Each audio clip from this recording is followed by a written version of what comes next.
10:01, and I will call the October meeting of the Bismarck-Mandan Metropolitan Planning Organization, TAC, to order.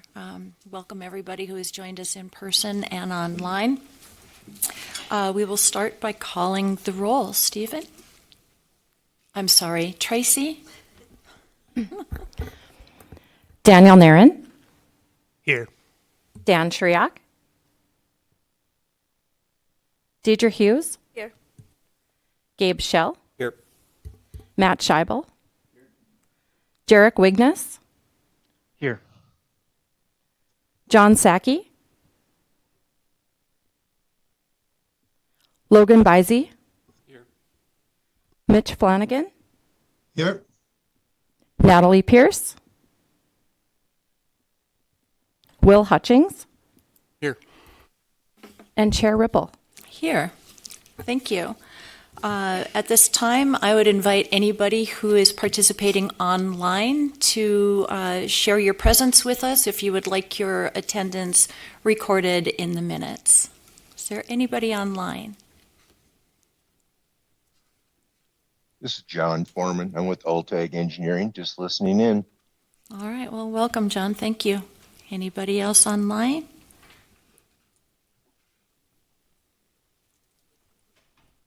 All right. We will get started with the meeting. The first item is that there is a request to amend the agenda. On Friday afternoon, we had an addendum sent out to our TAC members, and we would like to include that addendum as an additional item on the agenda. We would be locating that item as 5B, which would follow immediately after item number 5, the Transit Development TDP RFP. Would there be a motion to amend the agenda to include the addendum? This is Deidre. I'll move to amend the addenda as presented. Thank you, Deidre. We have a motion to amend the agenda. Is there a second? Gabe, second. Gabe, thank you for seconding. Roll call, please. Okay.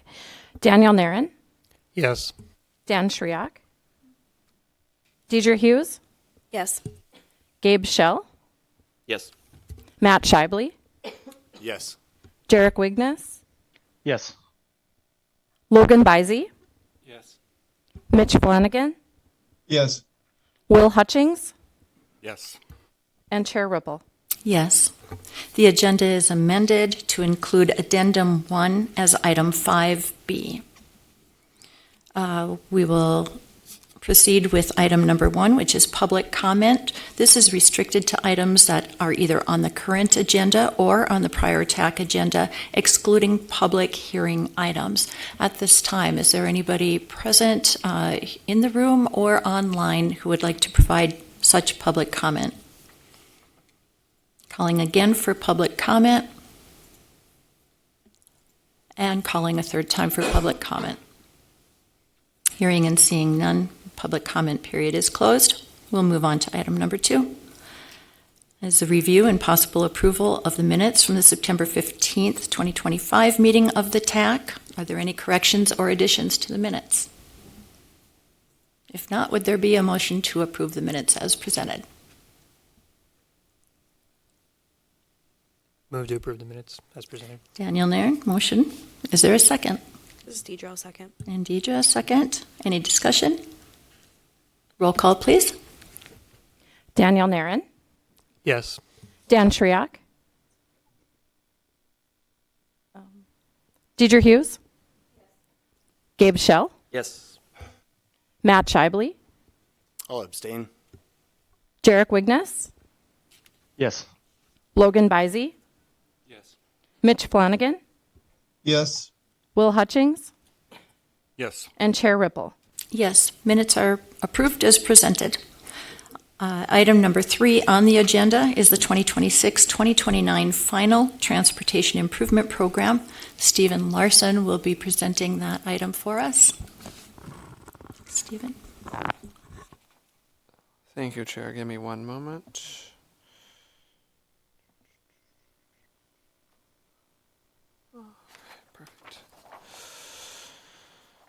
So yes, last month the boards approved our draft 2026 through 2029 Transportation Improvement Program, or TIP. The TIP has since been updated to its final temporarily excellent form. The program of project maps were updated to reflect changes requested by TAC, the North Dakota Department of Transportation, Federal Highway Administration, and the Federal Transit Administration. All the changes required to the document as a result of public or oversight comments were of a minor nature, so these comments and changes are reflected now in the appendix of the final document.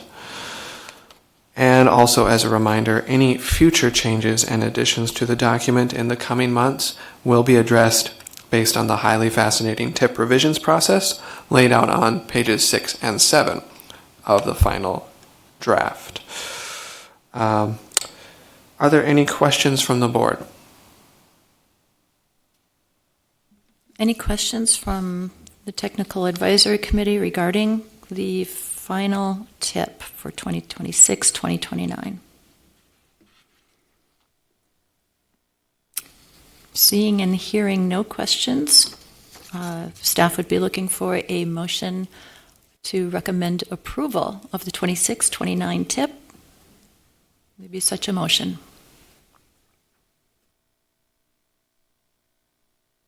This is Gabe. I move to approve. Motion to approve, Gabe Shell. Is there a second?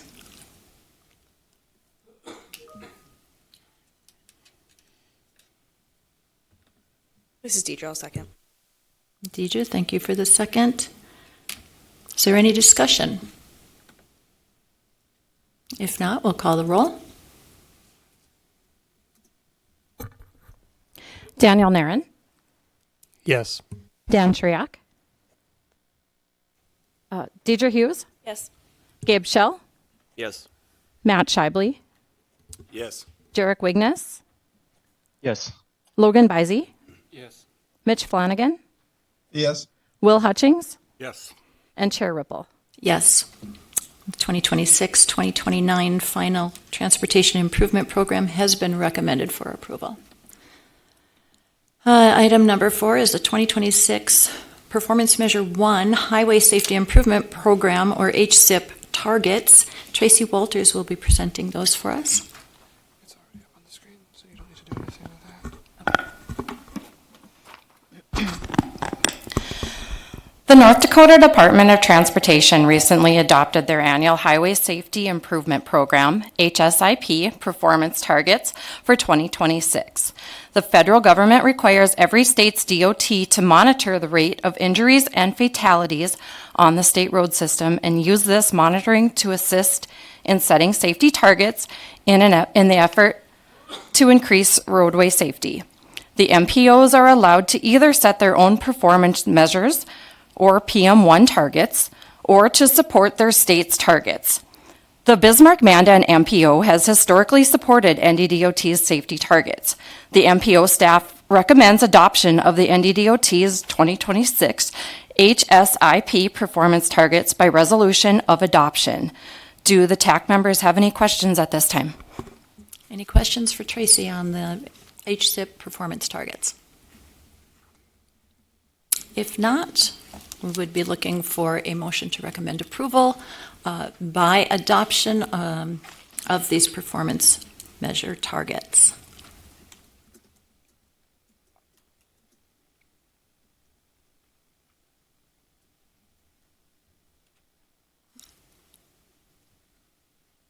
This is Deidre. Move to approve.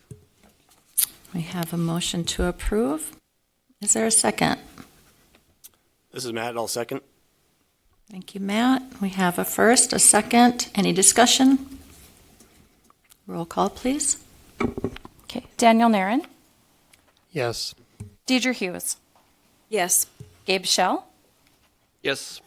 Matt Shibley, Yes. Jarek Wigness, Yes. Logan Bisey, Yes.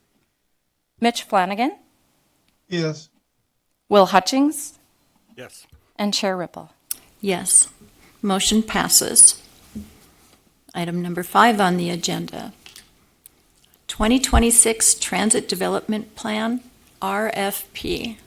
Paulette Jacobson will be presenting that request for proposals to us.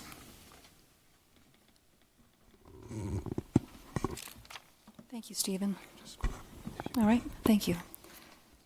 In Exhibit C in your packet, you'll find a request for proposals, or RFP, for the Transit Development Plan, or TDP. And the purpose of this study is to provide the Bismarck MPO and Bismarck Transit with a quality and usable guide to improve operations in a financially constrained manner. The TDP's goal is to enhance public transportation and maximize Bismarck Transit's efficiency, accessibility, and longevity. And as a good practice, it's typically updated approximately every 3 to 5 years. The last TDP occurred in 2022-2023 by the MPO in conjunction with Bismarck Transit, the cities of Bismarck, Lincoln, and Mandan. This TDP will mainly focus on Bismarck Transit's types of types of service it provides to the community and identify opportunities for improvement, especially now with the new sales tax revenue it will receive. Within the RFP itself, we have an estimated schedule for proposals, interviews, the update itself, as well as the objective and scope of work. We have the public involvement plan, which will involve at least 2 meetings with the public on both sides of the river. The plan has a not-to-exceed budget of $180,000, which is in the 2026 Unified Planning Work Program, or UPWP, of approximately $99,000. And the remainder of the budget of $81,000 will be expended in 2027. And currently, I have an estimated proposal deadline of November 17th, 2025. We hope to start work on this plan in January 2026, with a plan to conclude in May of 2027. And we did have some changes that were received from the DOT. We received comments, and we will make some minor changes, typographical, things of that nature, but most noteworthy I'll go through right here. There are 6 of them. The first one is on page 1. We're deleting a reference to Bismarck Transit asking for the proposal. Right on page 1 on the very top. The next one will be, we're going to delete all references to DBE found throughout the document. The next one will be on page 11. I'm going to be inserting a different map, providing it will better reflect the corporate city limits of Bismarck, Mandan, and Lincoln. The next one, number 4, on page 12, the 7th bullet down, it is talking about we're going to better identify the steering committee developed for the study, including officials from Bismarck, Mandan, and Lincoln, jurisdictional staff, but in the city of Lincoln will consist of a city official. And the last 2 both are on page 13. The first, top of the page, number 3, we're going to add a letter G. Letter G, and it'll read, identify how transit service could provide expanded transportation options and enhance connectivity as a complement to restored passenger rail. And the next one, toward the bottom of page 13, under policy guidance and federal requirements, we added a number 3 to that. And that'll read, address capital and operational needs to inform fiscally constrained and long-term phases in the next Metropolitan Transportation Plan, or MTP. And any questions the board may have? Any questions for Paulette regarding the RFP that was in the packet or the changes that she's outlined to that document? Yes.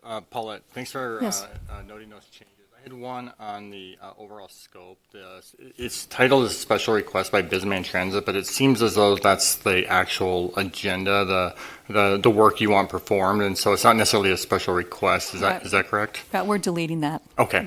Thank you, Will. Yep. Thank you. Any other questions or comments on the RFP? Question / comment. So maybe this is just a wording issue here. So item 3B on page 13, recommend alternative types of transit services. Is that stating that they should be recommended or should be studied for potential recommendation? And I'm glad you actually bring that up because that was one of my questions, because those in and of themselves each constitute a study. I mean, the amount of work that would go into that. So making sure that we're clear on what, are you just saying identify some types of them, or are you saying like we want to know if any of these are feasible and do all the work that goes with it, because that would be a whole lot of work to go with that. So. Yeah, I think that was part of my comment, and also it just seems like it's stating that they should be recommended, and perhaps they may or may not, depending on the outcome of the study. It will be recommended? Mhm. Okay. I think that might be addressed by just changing recommend to evaluate. Yes. It'd be pretty simple. Yes. Any other questions or comments on the RFP?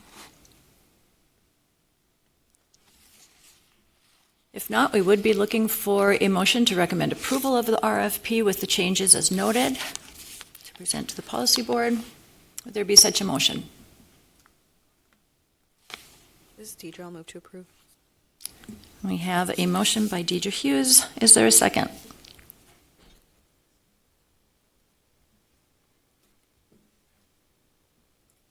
I'll second. Daniel Naren, second. Thank you. Is there any discussion? Gabe? Maybe just something for the group to consider during RFP evaluation or proposal evaluation. I think, Paulette, you mentioned the new sales tax and new revenue sources that are identified.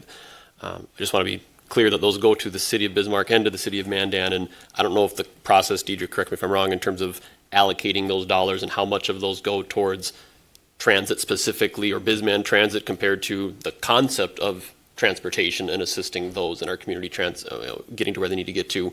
I don't think that's been ironed out. So just as long as Right. that's something that's identified in this process, I think this process will definitely help justify what those needs are. But I don't think those aren't the MPO's dollars. That's not transit's dollars necessarily. It's Mandan and City of Bismarck's dollars to figure out how to support transit in whatever way they Transportation, right. think is most appropriate.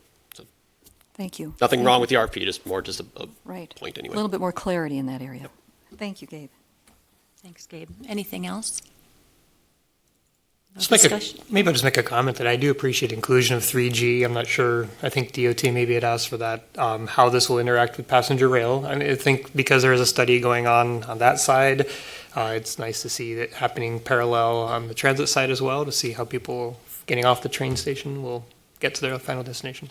Yeah, thank you. Duly noted. We believe, too, that it's important to make those connections, make sure that we have connectivity for our traveling public.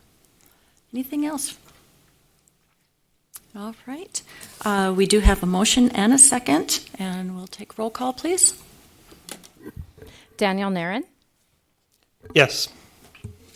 Deidre Hughes, Yes. Gabe Michelle, Yes. Matt Shibley, Yes. Jarek Wigness, Yes. Logan Bisey, Yes. Mitch Flanagan, Yes. Will Hutchings, Yes. and Chair Ripple. Yes, motion is approved. The RFP has been recommended for approval. We'll move on to the addendum to this agenda. It is item 5B, which is an addendum to the ATAC Master Agreement for Traffic and Pedestrian Data Collection in Bismarck. Just as a reminder, the Bismarck-Mandan MPO, in conjunction with the other state MPOs and North Dakota DOT, does maintain a master agreement with the Advanced Traffic Analysis Center of NDSU. We are currently in the midst of a 3-year master agreement, and any work that is provided to us in regards to our travel demand model maintenance or update or any other model runs through ATAC is handled through addendums to the master agreement. This addendum before you actually was sent out late on Friday, so apologies for that not making it into the packet. But this would be for routine traffic data collection as part of the collection efforts to inform the update to our travel demand model, which will precede our next Metropolitan Transportation Plan update effort. This particular addendum addresses 15 intersections in the Bismarck area. The cameras will be deployed and set up by ATAC staff, and that would happen as early as October 21st, should this addendum be approved. We will have that data downloading and available to align with a 2025 base year to coincide with traffic collection that was also coordinated by North Dakota Department of Transportation statewide and specifically in the Bismarck-Mandan area. So having these two combined efforts would allow us to use 2025 as a base year for our next model update. And we have been provided a cost of $34,881 as an estimate by ATAC. I have assurances it would not exceed $35,000, and prior to presentation to the policy board, we will have an exact and final amount to present to them. I'd be happy to answer any questions. We did some extensive coordination last week between the MPO, ATAC, and City of Bismarck engineering staff. So I thank everybody for your support and your willingness to get this off of the ground yet in 2025. And if you have any questions, I again stand for those questions. Otherwise, staff would be looking at a motion to recommend approval of the addendum to the ATAC master agreement. Kim, does this keep you on track for spending in this year with regards to this project, and then affect your UPWP that was just approved last month, or hasn't been approved yet, actually? Yeah, it has. So this does not impact the 2026-27 Okay. UPWP at all. This is spending down money that has already been allocated and budgeted through the work program for 2025. Again, it was identified as routine traffic data collection.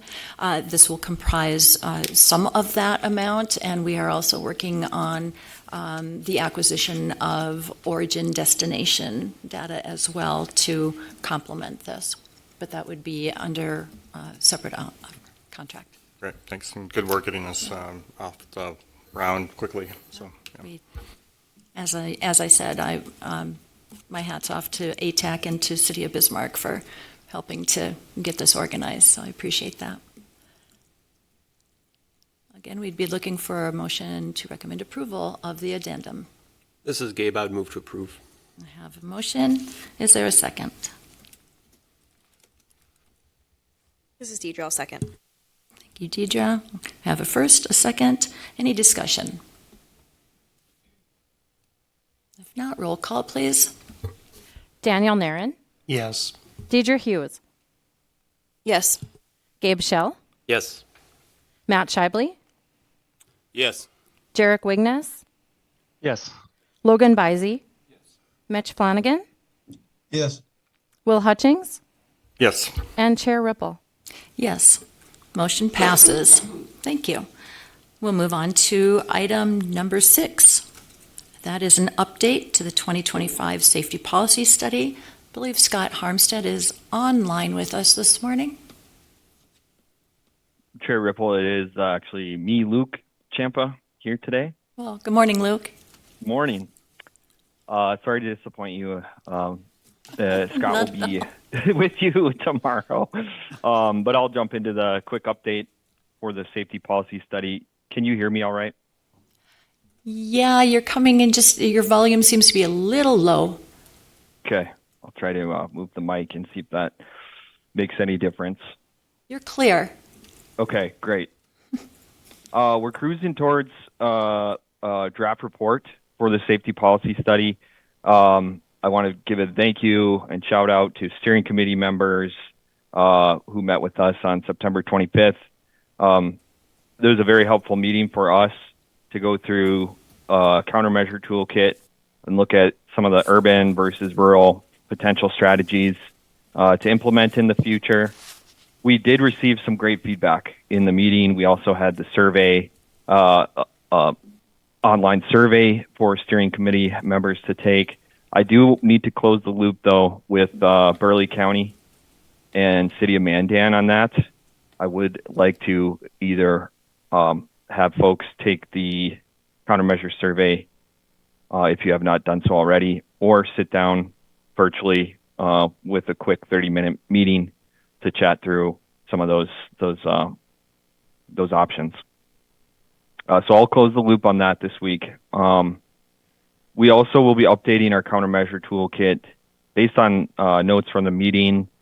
We'll be looking a little bit closer at our cost estimates, especially some of the upper range of costs, which appeared pretty light in some cases. And so we'll be adjusting those to reflect more of what you would expect or anticipate. One example of that was Roundabout, which was currently listed as $400,000 or more. And we know that it would be in the range of $3 million project. So we'll be updating costs to be as accurate, planning level as possible. We're also continuing to dive into our high injury network, which you'll see in the draft report. That will include a breakdown of the corridors that comprise the high entry network.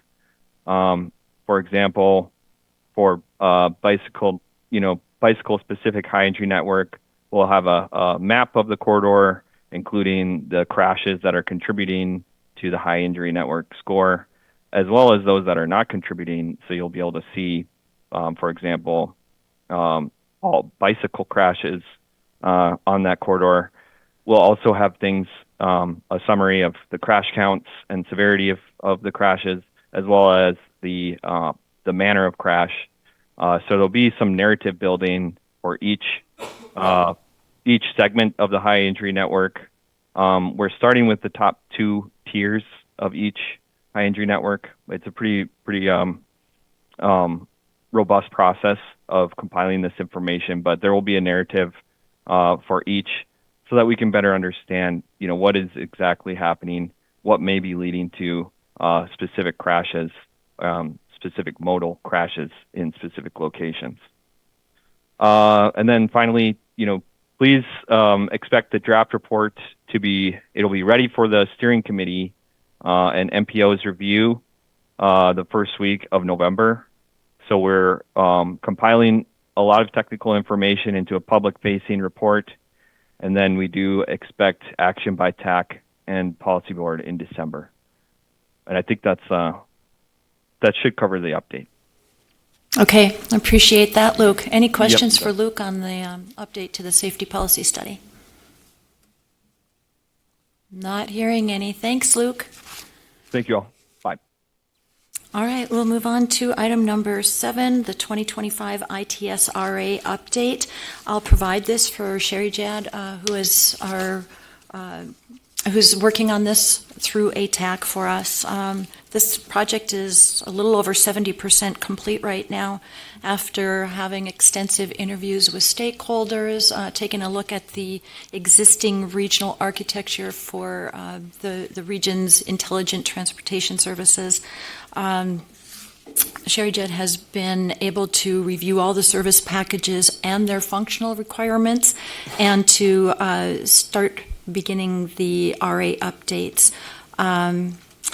We use a platform called Radit, and we have been working in version 9, so he's got to upload all of the ITS elements into the new version for us, and he's been working on that. He's also preparing a feedback form for stakeholders, which he'll send out to identify any gaps in the information that he's already compiled, and any feedback that he gets from those forums will help to inform the draft report. So once that's been done, he will have a draft report ready for us to review in November, and we'll be in the home stretch with that. Any questions on the ITS regional architecture update? Okay. If none, we will move on to item number 8, which is the Fringe Area Road Master Plan update. Stephen will be presenting information on that for us. Thank you, Chair. I'll be very brief. Contract negotiations with Bolton and Mank, the selected consultant, have concluded. The contract has completed the usual review process through the MPO and its oversight agencies. We are waiting for NDDOT to finalize their review of the QBS, and once they give us notice of approval, we will kick off the project immediately and try to get hit the ground running with our robust schedule for the first couple of months of the study.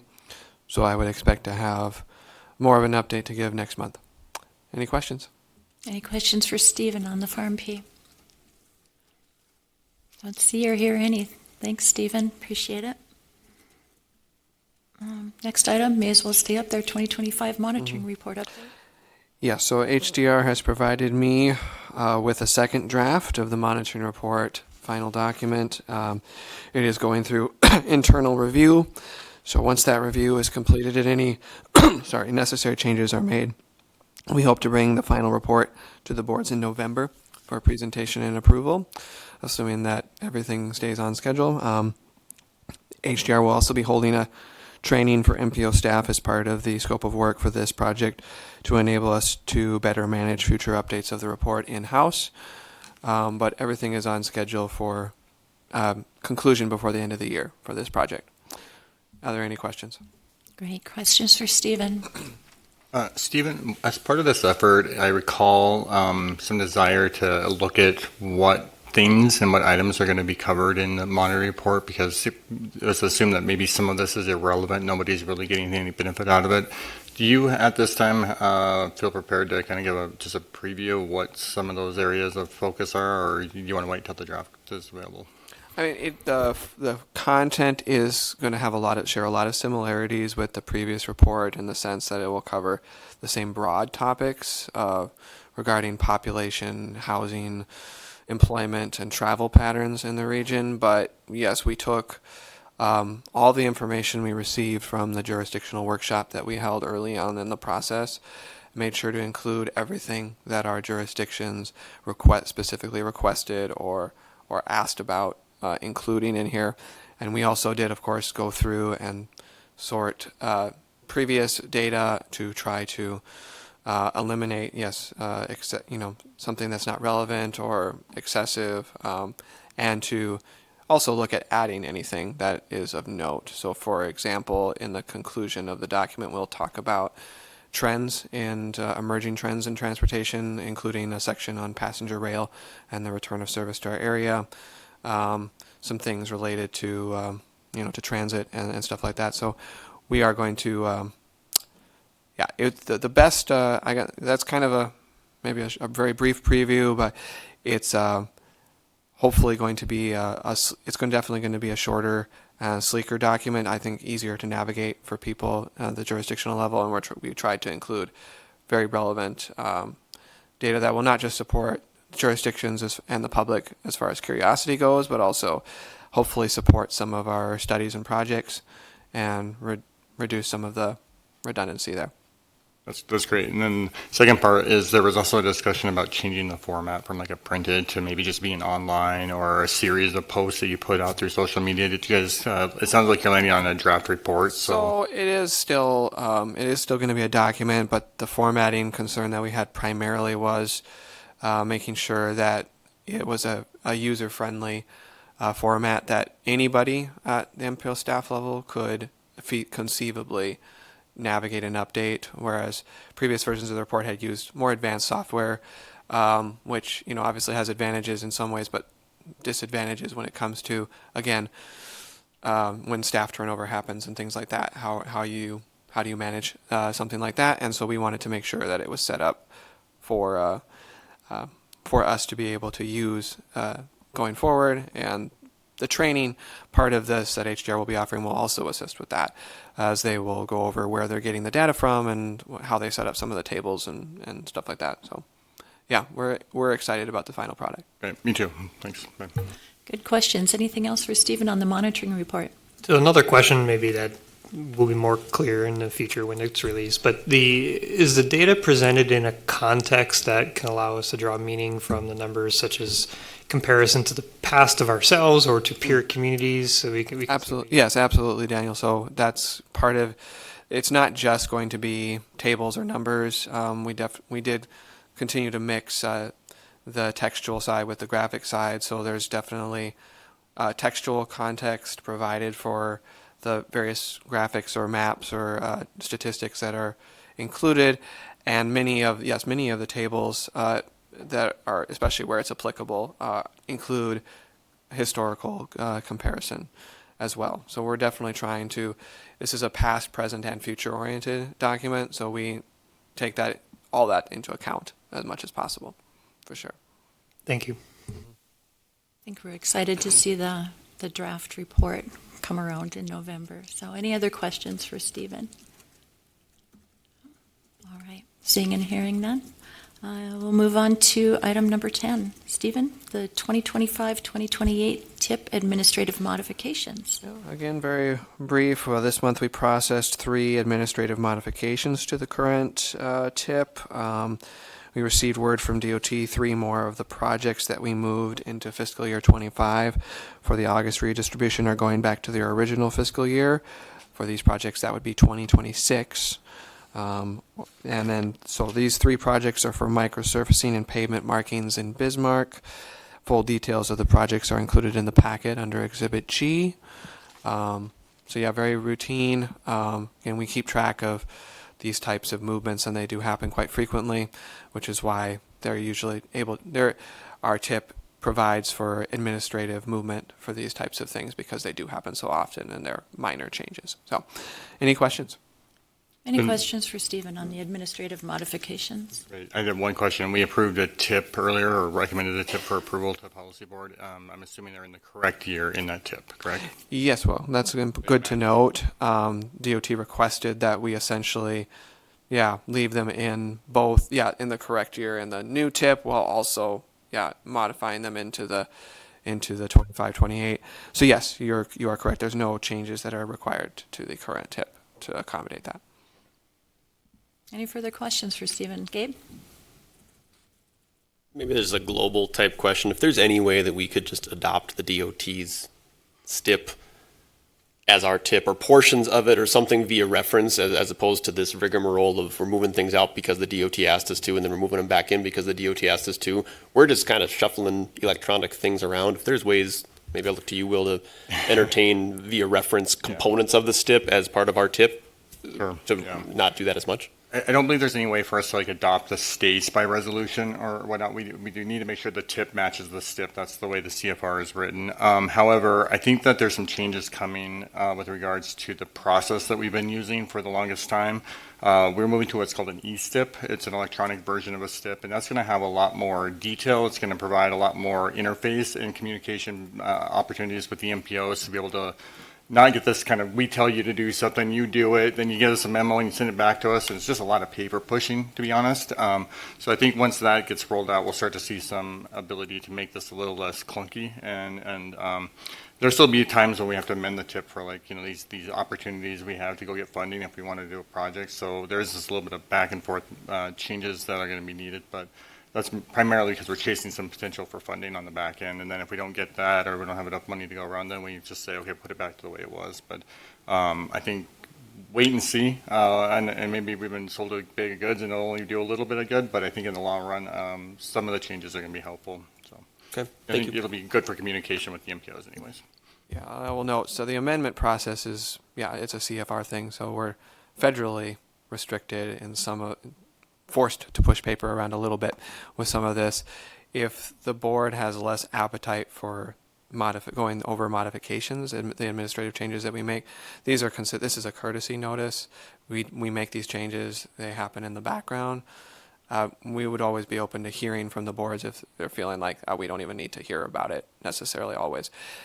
That's up to you guys, really, because these are changes that are happening and we want to give you notice, but actually, if it would be the wish of the board to not be informed verbally at the meetings about the TIP administrative modifications, we would have to amend our public participation plan, because it does say that while staff can make the administrative modifications internally and without board approval, we do have to notify the board of the changes. So in whatever form that notification would take place per your reference, you could let us know. And if you don't want the notification at the meetings, we could adjust and pivot accordingly, but we may have to change our PPP for that.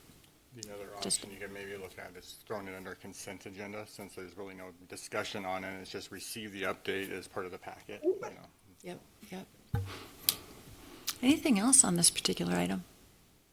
Good discussion. All right. Thank you, Stephen. Appreciate it. All right, we'll take item number 11, 2026-2027 UPWP administrative modification.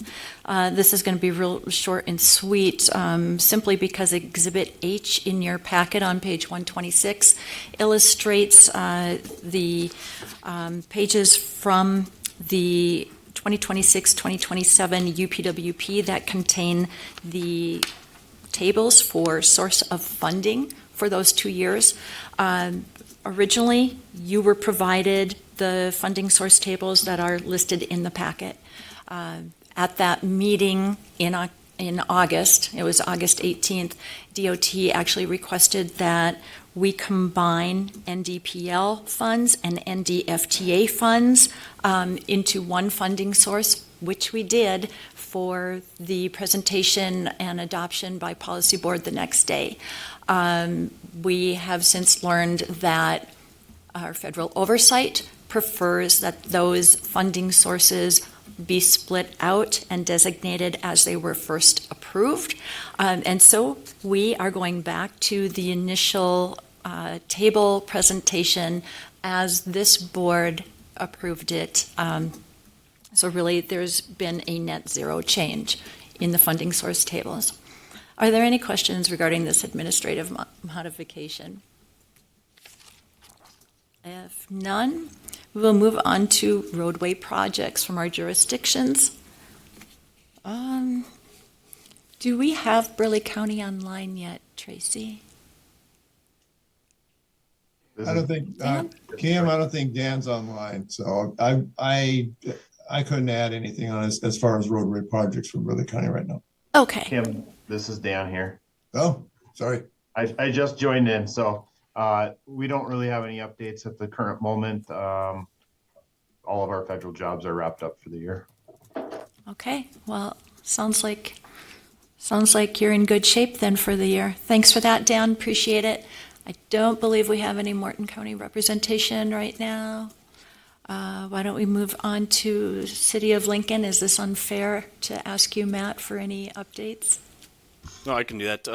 There's nothing going on right now. They've wrapped up some of the projects that were going on, but it was all minor stuff, so they're all done for the year. Okay, great. Thanks, Matt. Jarek, are you with us? Can you give us an update for the City of Mandan? I am. Can you hear me? Yep. All of our local federal jobs have wrapped up for the year, and I guess the only one that we have kind of still active is Memorial Highway, and then I'd defer to Logan for an update on that one. Okay, well, I appreciate that. Why don't we just dovetail right into Logan's update then? Yeah, Memorial Highway, I think they're doing some pouring of concrete today. Plan to pour 40th and some of Main Line later this week. Plan is to flip traffic onto the new concrete about midweek. And then there'll be some restricted access on the southbound on 46 coming later as well. Exit 161, they're paving the northeast ramp tie-ins, 24-foot paving on the northeast ramp this week. Asphalt shoulder paving on the interstate as well, on the big interstate project, hopefully this week as well. Okay.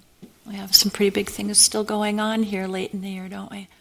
Going to just keep working as long as the weather allows?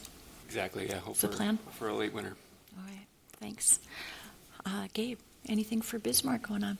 Yep, so nothing on the federal aid system, but we have given updates on the Flex Fund, partially funded project of our East Century Avenue extension and reconstruction. So all of our mainline pours are done, now finishing up some of the side street intersection type things and sidewalks and boulevard tree planting, etc. So hopefully by our update in November's meeting, we can say that it's substantially complete, and that's what we're working towards. Sounds good.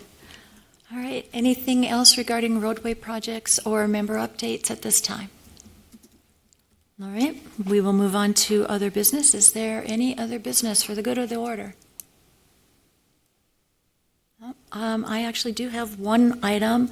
I'll let everybody know here that North Dakota DOT has solicited for the FY30 urban program. That would be urban regional and urban roads projects. The MPO needs to see your applications, and we have set a deadline of November 28th for that application submittal for those programs. I have all of our materials poised and ready to go out. However, I am waiting on one number, and once I receive that number, I'll get those materials out to the jurisdictions. But I wanted to give everybody a heads up that those applications need to come to us by November 28th so that we can do some prioritization and get them before the TAC and Policy Board in December prior to submitting to DOT in December. Any questions? It's just the urban program you have a question on, so the TA already went out and the H-shift. Yeah, everything else is good. It's just urban program. All right, and I talked to my colleague and should be getting an answer to you soon. That sounds good. All right. Any other business? All right. If not, we will adjourn the meeting. Thank you, everybody, for attending today.